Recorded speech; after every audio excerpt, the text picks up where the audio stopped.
Welcome back. Problem 12-25. So statement is the floor beam of airplane is subjected to loading shown.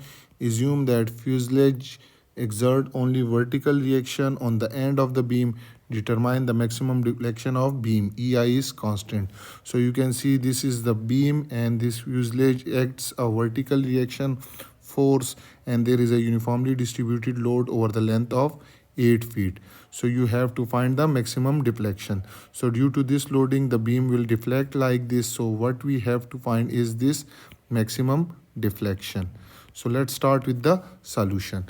So first step is that if this react we have to find this reaction force. Let this is R1 and this reaction force is represented as R2. So you will find this by using equation the sum of all moments.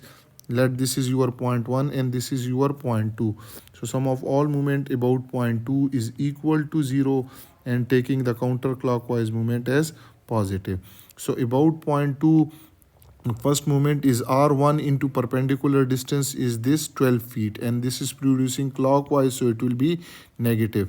The second moment that is produced by this uniformly distributed load when converted into a point load, so it will be 80 into 8, which is equal to 640, and that will be acting at mid. So this is 6 feet, and this is producing counterclockwise, so it will be positive. So first I will represent this uniformly distributed load into a point load. So this will be 80 into 8, which is equal to 640 pounds. Now you can write it R1 into perpendicular distance is 12, that is clockwise, plus 640 into perpendicular distance is 6, that is equal to 0. So when you solve this, I will write 12R1 is equal to 0, 24, 2, 6, 6 are 36, 38. So from here you will get R1 is equal to 360. 360, 320. Okay, so this is 320 pounds. Now you can also find R2 by using equation sum of all forces along y direction must be equal to 0 and force upward taken as positive. So here we have R1, which is 320, plus R2 minus 640 is equal to 0. So R2 is also equal to 320 pounds. Also you can see that here the beam is symmetrical about the mid, clear. So only loading is 80 pound per feet. So when converted into point load, it is 640. So you can easily divide it by 2. So R1 will be equal to 640 divided by 2, which is equal to 320, and similarly here it will be also 320. This is the shortcut. So you can use both of this method. Now what we will do is that we will cut the beam at this, and let this is section 1, and this distance is represented as 1. So when you cut the beam, so you have to draw the free body diagram.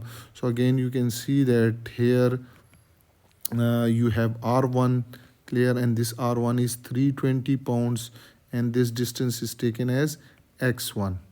When you cut the beam, you will be having a shear force which is V of x, and you will have a moment that is M1 of x.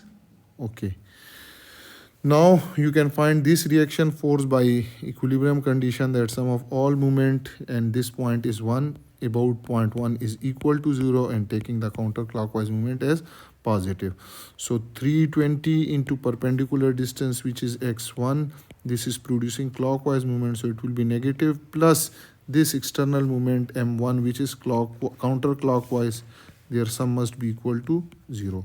So from here you will get m1 of x will be equal to 320 x1. This is the moment for the beam when cut at a distance of x1. Now what we will do is that we will cut the beam at another distance, that is x2, and we will draw the free body diagram. So If I draw the free body diagram, it will be like this. Here you have R1, which is equal to 320. Clear? From this point, let this point, this is a uniformly distributed load, and that is 80 pounds per feet. Clear? This distance from this point till this point, this distance is 2 feet, and we have taken this distance as x2. So this remaining distance will be equal to x2 minus 2 feet. Okay, and this is distributed load when converted into point load.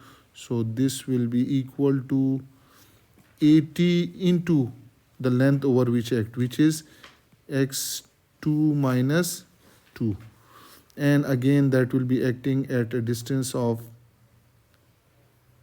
x2 minus 2 divided by 2. And let this point is 2. Now we will apply another equilibrium condition, that sum of all moment about point 2 is equal to 0, and taking the counterclockwise moment as positive. So about point 2 we have one moment which is 320 into perpendicular distance is x2. Clear? So I will write it minus 320, y minus, because it is producing clockwise, x2. The other moment is this 80 into x minus 2 force, and perpendicular distance is x minus 2 divided by 2, and this is producing clockwise, counterclockwise, so it will be positive.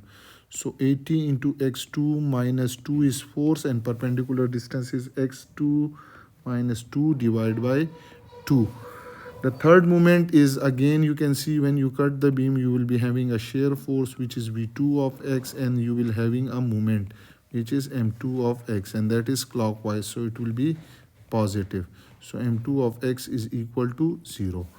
So what we will do is that m2 of x is equal to 320 x2 minus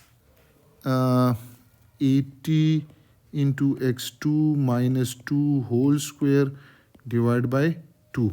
So if you further expand it, finally you will get the moment equation will be m2 of x will be equal to minus 40 x2 square plus 480 into x2 minus 160.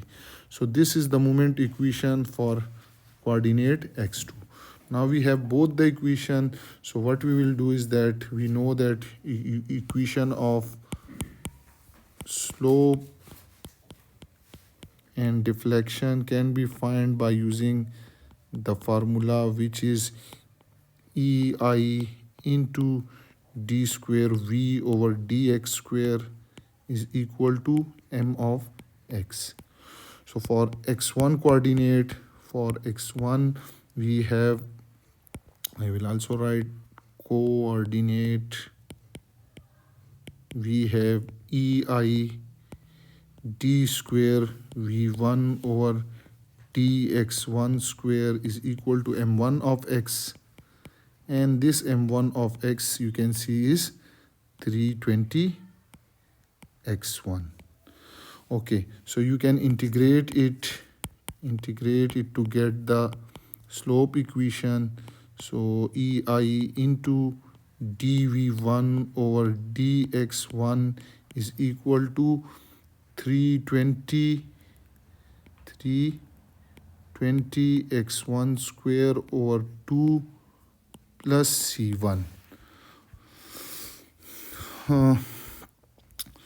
which if I divide EI on both sides, so you will get dv1 over dx1 is equal to 1 over E into I multiply by this will be 160 x1 square plus c1. This is equation of slope for coordinate x1, and let this is equation number 1. So again integrate it,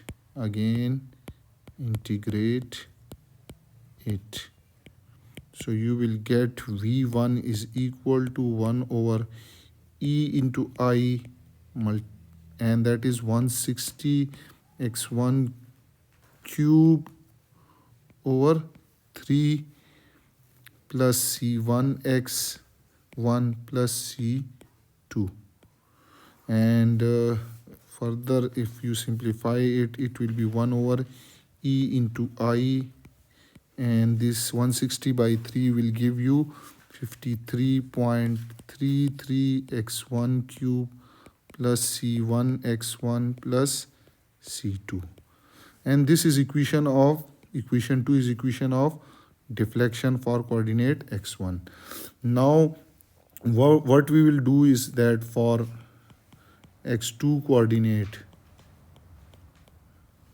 I will write the equation e into I dv2 d square v2 over dx2 square is equal to m2 of x, and m2 of x is minus 40 x2 square plus 480 x2 minus 160. So integrate it once,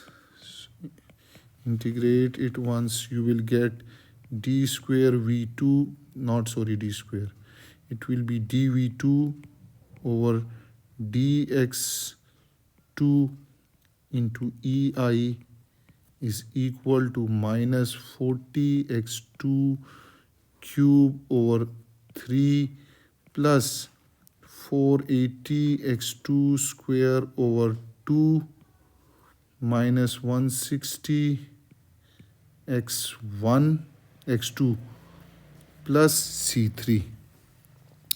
c3. So if you divide ei on both sides, so you will get dv2 over dx2 is equal to 1 over e into I, and upon simplification it will be minus 13.3 x2 cube plus 240 x2 square minus 160 x2 plus c3. And let this is equation number 3, that is equation of slope for coordinate x2.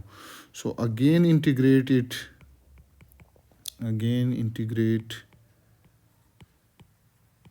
so you will get v2 is equal to 1 over ei into minus 13.3 x2 4 over 4 plus 240 x2 cube over 3 minus 160 x2 square over 2 plus c3 into x2 plus c4.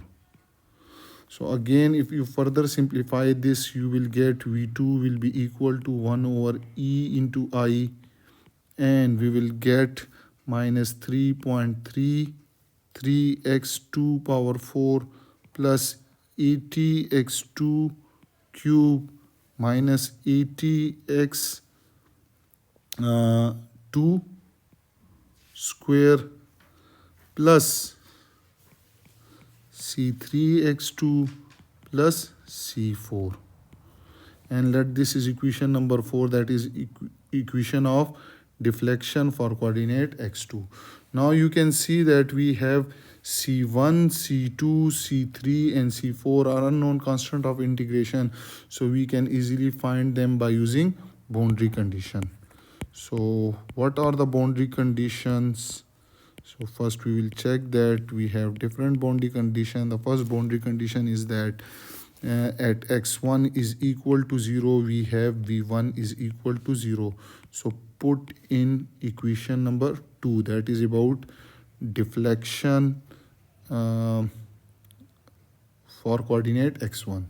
So I will show you here. You can see this is the point 1.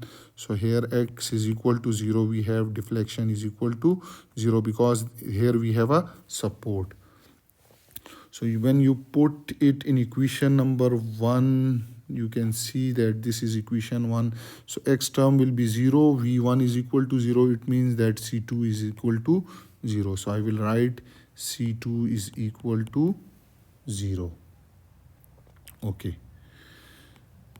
Now we will apply second boundary condition. So what is the second boundary condition? So you can see that due to symmetry, we have dv2 is over dx2 is equal to 0 at x is equal to 6 feet. So I will show you over here. You can check it if I remove these things. Okay, so we have a reaction force R1. So due to this loading, it will be bend or deflect like this. So here you can see that this is the maximum deflection. And at this point, when you take the tangent, so you can see that at x is equal to, x2 is equal to 6 feet, we have dv2 over dx2 is equal to 0 because this tangent is horizontal. So what we have to put it in equation number 3. So this is equation number 3. You can see this is equation number 3. So when you put x is equal to 0, x is equal to 6 in this term, in all these terms, clear, and dv over dx is equal to 0, clear. So you will get C3 is equal to minus 4,800. So kindly do it yourself. I will just write C3 is equal to minus 4800. Now the another boundary condition is that we will use continuity equation. So what does continuity equation tells us? So continuity equation tells us that at x is equal to, x1 is equal to 2 feet, and again x2 is equal to 2 feet, we have dv1 over dx1 is equal to dv2 over dx2. So let me show you here. You can see that at this point x1 is equal to 2 and x2 is also equal to 2 feet. So here we have the slope. If I draw the tangent to this line, so both the slopes will be same. Okay, so what we will do is that we will put x1 is equal to 2 feet in equation 1, clear, and x2 is equal to 2 feet in equation number 3, and we will equate them. So let me write it. We have from equation, put x1 is equal to 2 feet in equation 1 and x2 is equal to 2 feet in equation 3 and equate them. So what was the equation of 1? So you can just go back and I will write it over here. We have equation 1 is EI into d square v1 over dx1 square, sorry, not d square, dv1 over dx1 is equal to 160 x1 square plus c1, clear.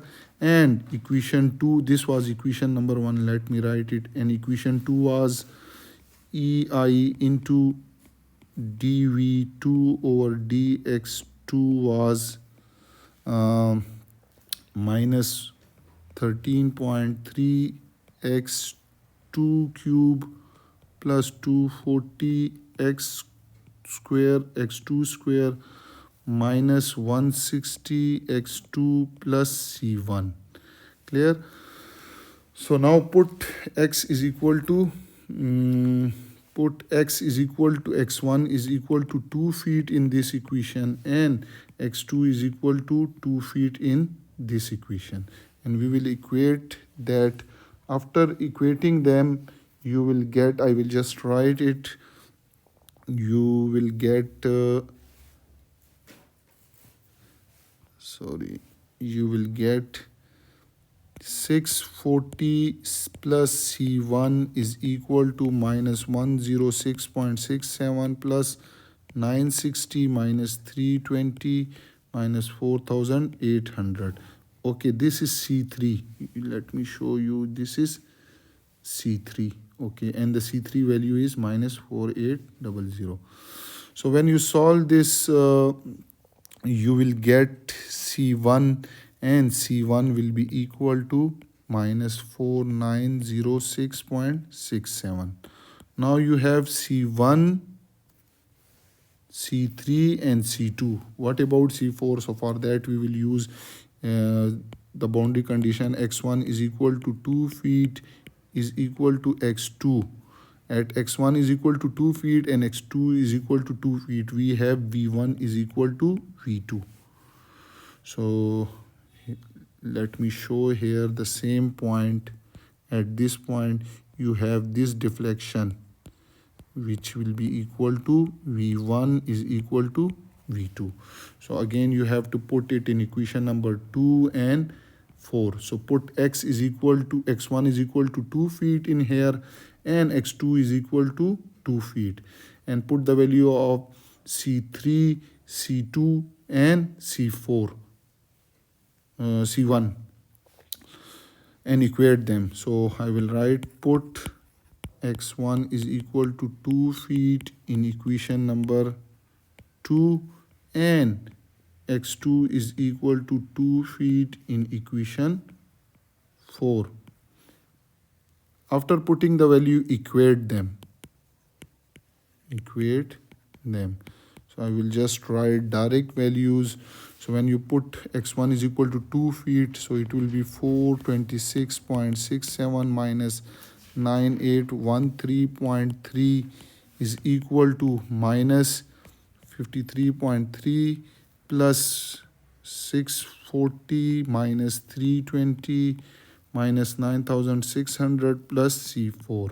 So from here you will get C4 is minus 53.33. Now you have this C4 value. So what we will do is that we need maximum deflection. So what we will do is that we will use V2 equation. So V2 equation is basically x4. Equation number 4. So you have to put C3 and C4 value in this equation. So I will write put C3 and C4 in equation number 4.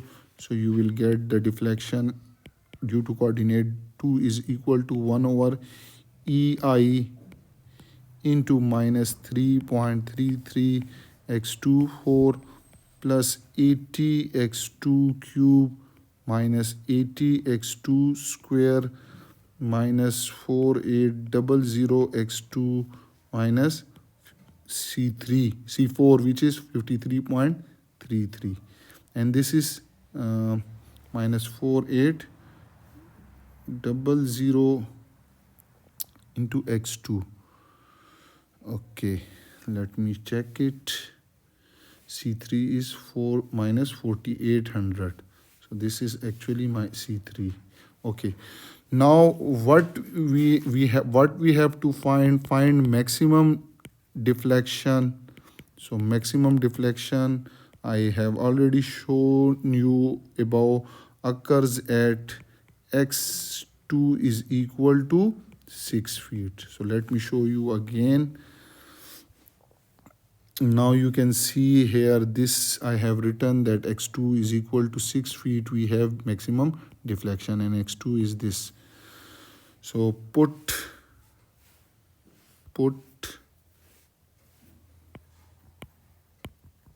x2 is equal to 6 feet in this equation. So when you put it, you will get V maximum, which is equal to V2 at x2 is equal to 6 feet, and that is equal to minus 18.8 kips into cubic feet divided by EI. Clear?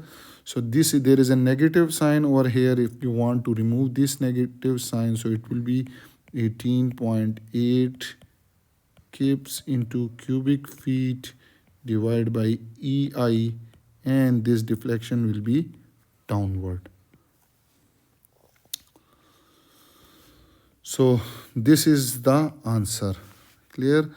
And this was all about our problem 12-25. I hope you have enjoyed this video and you have learned from it.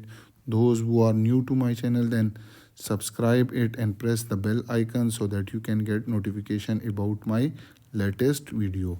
If you have any question, you can ask me in comment section. Also give me your feedbacks in the comment section as well. Thank you for watching.